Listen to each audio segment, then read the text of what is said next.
Hello everyone, my name is Dr. Ravichandra Karkala. I am the faculty for Psychiatry for DigiNerve.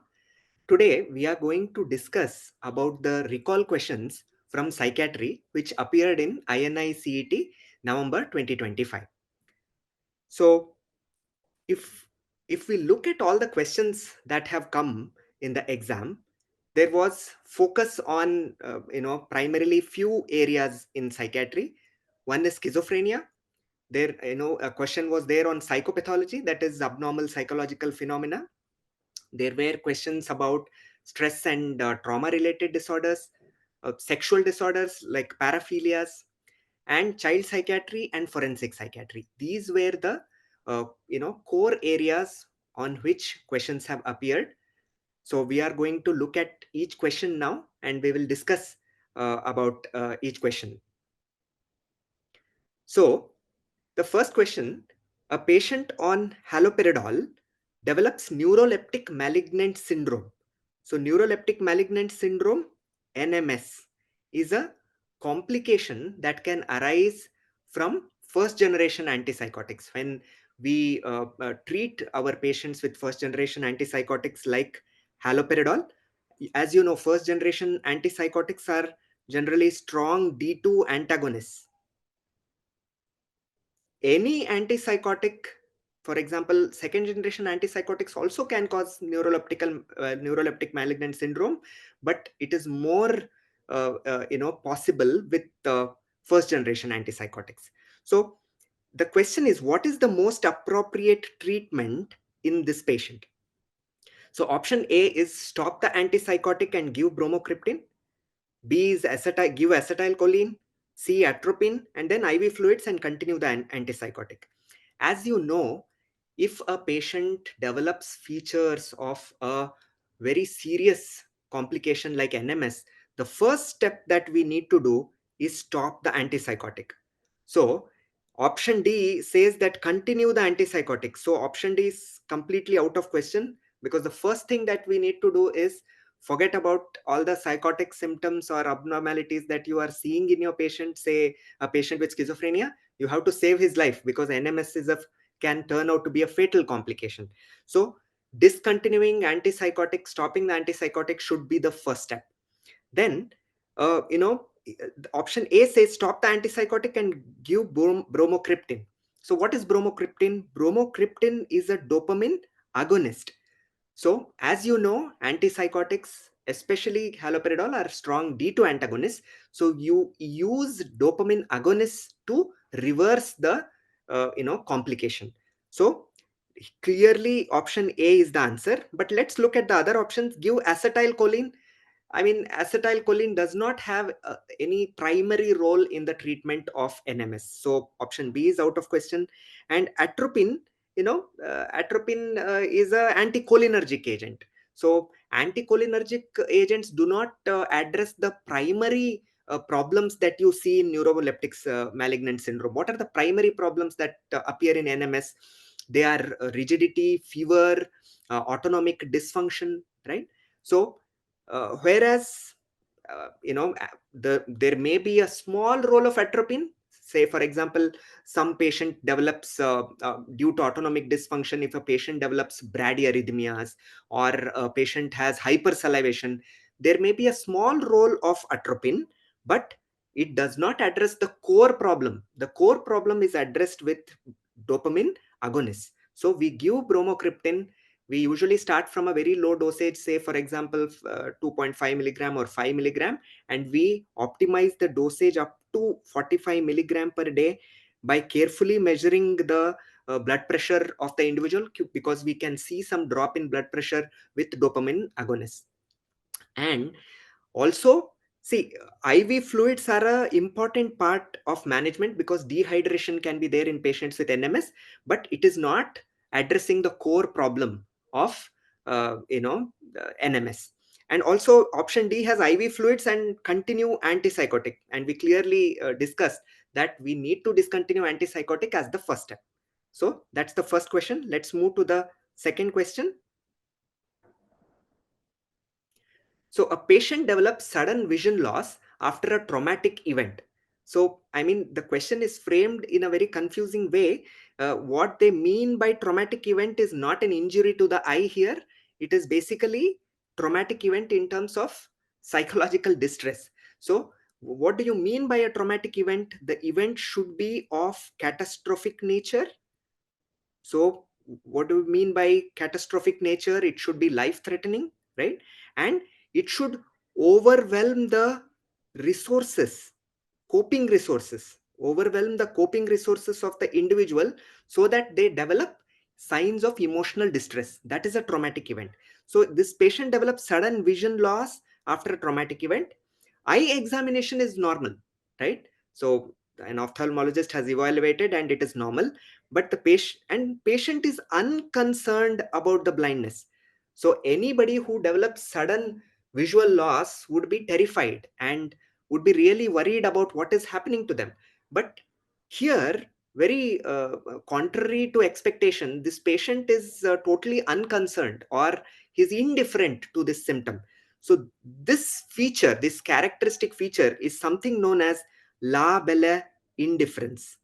La bella indifference. So what does that mean?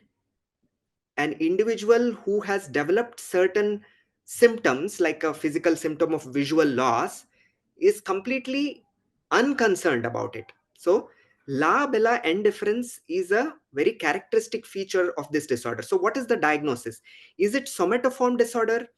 So somatoform disorder is where an individual with some psychological distress and unconscious conflicts will present with many multiple physical symptoms which do not have a organic basis. So if you investigate the individual, you will not be able to find any organic cause, but still the patient will have lot of physical symptoms. So is this somatoform disorder? See, here there is only one symptom of visual loss. And also, to tell somatoform disorder, usually the symptoms would have lasted for few months to years. Patients present with symptoms of very long duration, and it is insidious in onset. It does not, somatoform disorder cannot arise suddenly or abruptly, right? Onset is insidious. So somatoform disorder is not the answer. Is it factitious disorder? See, factitious disorder is where an individual wants to assume a sick role. So a patient may come to the casualty, with a, with a sample of their urine, and they have put, they have cut their finger and put blood into it, and they claim that they are having urine, bloody urine, and they need to be operated because they suspect that they may have a, bladder tumor. So that is a person with factitious disorder, not for any gain, just to assume a sick role. This patient comes with certain physical signs and symptoms. So definitely this is not factitious disorder. Is it malingering? So in malingering, there is always feigning of symptoms. Feigning of symptoms means the person is faking symptoms. There is feigning of symptoms, and always there is a tertiary gain. That means the person is going to gain something out of these kind of presentation. So say for example, somebody who is getting recruited in the military may develop certain symptoms just to avoid going to the battlefield, right? That is malingering, where there is clear feigning of symptoms. So the answer here is conversion disorder. Say this person has experienced a traumatic event, there is a lot of psychological distress, and that psychological distress is converted into a physical symptom of visual loss, right?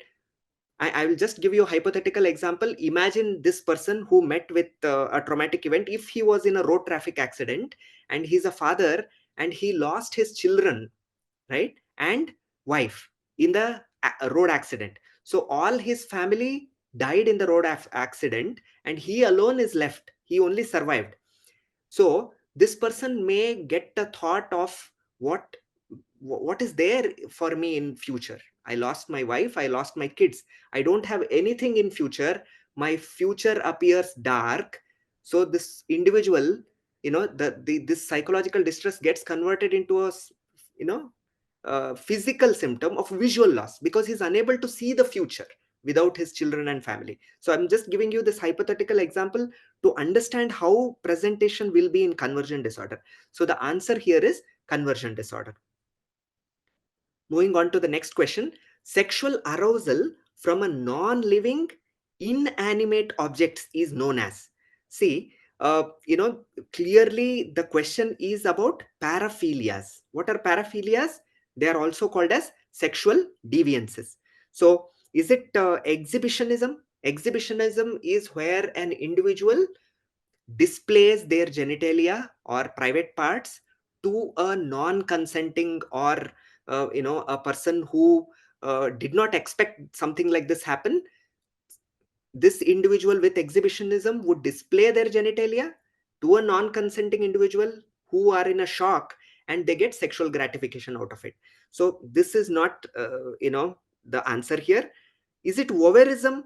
Voyeurism is where basically you know, an individual may look at someone nude, or who is undressing, or who is doing a sexual act without their consent or without their knowledge. So what is called as a peeping tom, right? Voyeurism is a peeping tom. So uh, such individuals get gratification by looking at you know, something like this without that individual's consent. That is voyeurism. Answer is not voyeurism, definitely. What is frotteurism? Frotteurism, this individual will get sexual gratification by either touching you know, a non-consenting individual without their knowledge, or you know, they may also rub their genitalia to another person. Usually it is done in some crowded places so that it does not get noticed by the victim, right? So this frotteurism is also not the answer. So the answer here is fetishism, right? So which is sexual arousal which is you know, got from non-living inanimate objects. So moving on to the next question. A 7-year-old child, right, has severe recurrent anger outbursts for 1 year, disproportionate to the situation. So we all get angry at various situations if there is a trigger, but here it is clearly disproportionate to the situation. And another important point they have given is there is persistent irritability between episodes. So even between episodes, there is persisting anger and irritability, right? What is the most likely diagnosis? So here we have repeated bouts of, you know, rage, or repeated bouts of explosive anger in this individual, right? And it has been persisting for 1 year. It is just a 7-year-old child. Okay. So it is not an adult, it's a child, huh? So is it oppositional defiant disorder? So in oppositional defiant disorder, what happens is this particular child will become defiant or oppose authorities, right? For example, a parent or a teacher, if the teacher tells to keep quiet, they will break those rules again and again, right? In various contexts, not only in school but at home, but maybe in a shopping mall, whatever instructions are given them to follow some social rules and regulations, they will keep breaking them repeatedly. That is oppositional defiant disorder. And clearly the answer is not oppositional defiant disorder. Is it conduct disorder? In conduct disorder, what we see is, you know, the individual is definitely has recurrent outbursts of anger.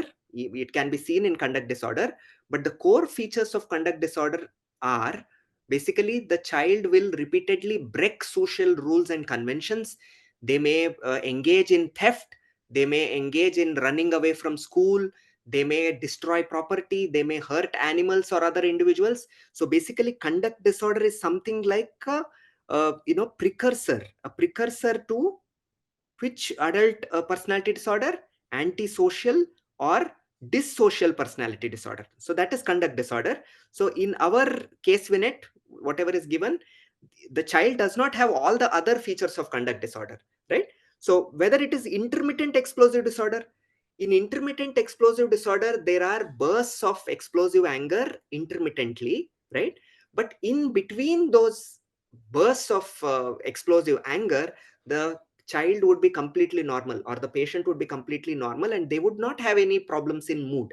That is why we call it as intermittent explosive disorder. It is, there will be no persistent irritability, whereas in our child there is persistent irritability even between these bursts of anger. So the answer here is disruptive mood dysregulation disorder. So in disruptive mood dysregulation disorder, usually you find a child aged between 6 to 18 years, right? And usually the onset is below 10 years. So it does not appear after 10 years, it's usually below 10 years. And the classic features are recurrent bouts of anger and persistent irritability that is completely out of proportion to the situation. So that is disruptive mood dysregulation disorder. Now, moving on to the next question. Here, they have asked to match the types of delusions with their descriptions. So, first one is persecution. So, what does persecution mean? Or persecutory delusion or delusion of persecution?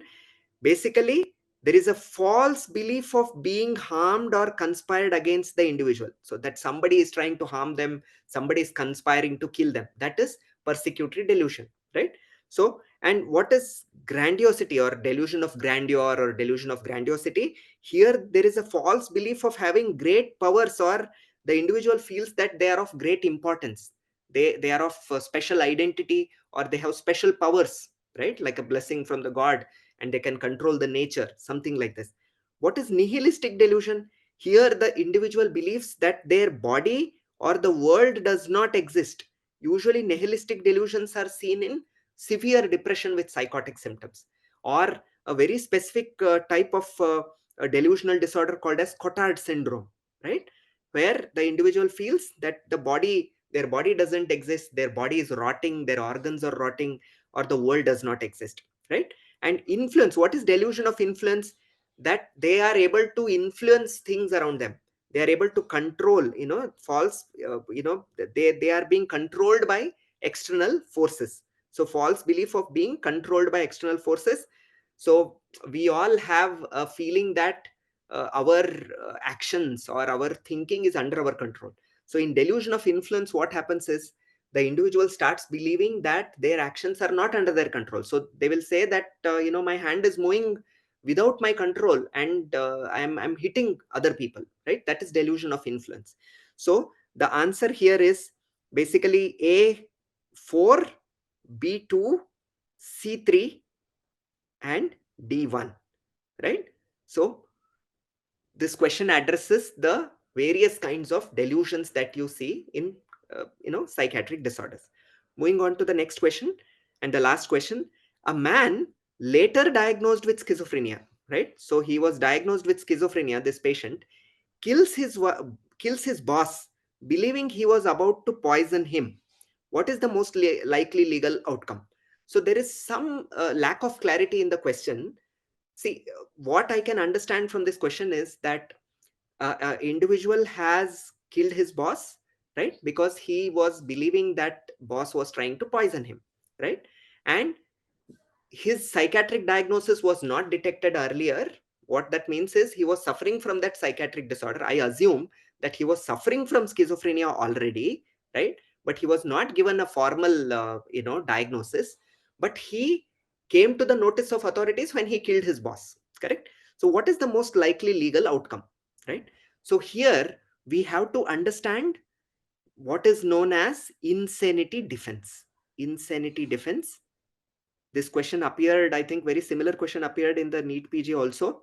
So uh, I mean, in insanity defense, also this comes under Bharatiya Nyaya Samhita section 22, BNS 22. Okay, so if an individual is suffering from such unsoundness of mind that while committing a crime, say for example, he is suffering from such unsoundness of mind that he is unable to understand the nature of the act, and if he is not able to understand that the act is wrong or the act is contrary to the law, if he is suffering from such a unsoundness of mind, then he is not legally, I mean, he is not guilty of that crime, right? Also, you must remember that there are two components here. One is actus rea. What is actus rea? Actus rea is the committing of the act. And there is mens rea. Mens rea is the criminal intent. Okay? It's something known as criminal intent.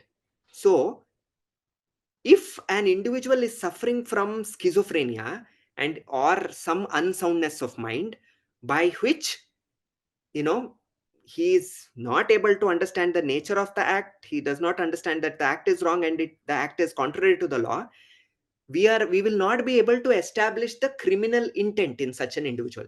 So there are two components to come to a conclusion that this person is guilty of the crime. One is the act, and whether there was criminal intent.